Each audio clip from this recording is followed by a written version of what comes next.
A Fox News alert: Denmark police have arrested a second suspect after killing the man believed to be behind two deadly terror attacks yesterday. We now know he was on that country's terror watch list. Meanwhile, the President of the United States spending his weekend golfing. Our next guest says that lacks urgency, and it's on display for the world to see, and it's fueling terrorist aggression. Here to tell us more, Fox News strategic analyst Colonel Ralph Peters. Colonel Peters, great to see you this morning. Hey, Tucker. So explain your view on how the president's inaction, his lack of urgency, inspires aggression against the West. Well, when it comes to being president, Obama clearly likes the perks. He just doesn't like the hard work.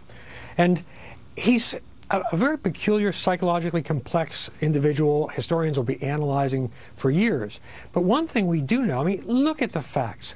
The only religion this president is willing to come out and publicly defend is Islam. Now, I'm not suggesting he's a Muslim, but he clearly romanticizes Islam, and he treats it as though Islam is above all criticism.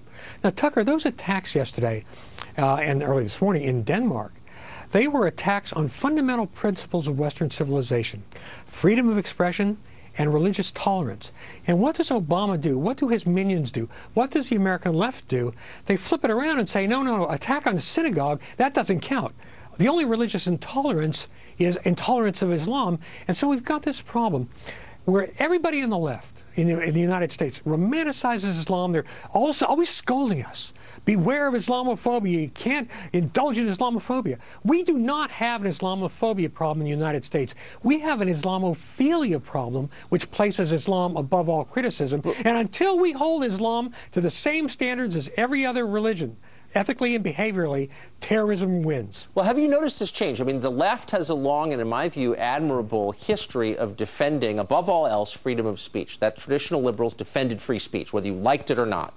And that seems to have changed pretty dramatically in the last couple of decades, where the left is at the forefront of this effort to ban speech, to get you to stop saying what you believe because it might offend other people. And it's left to conservatives to defend freedom of speech. Am I imagining that? No, you're right. And that goes back to the collapse of the left's beloved utopia, the Soviet Union, and revelations about how horrible communism had been in China and Cambodia, etc.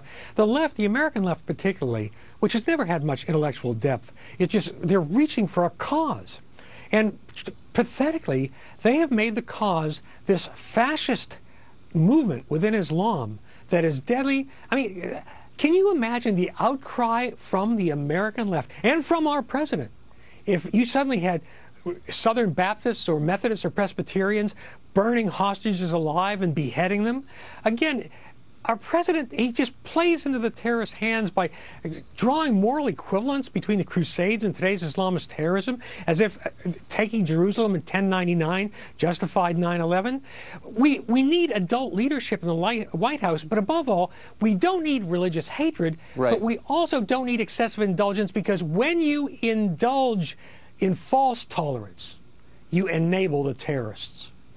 Very, very interesting. Colonel, thanks a lot for joining us this morning. Thank you, Tucker.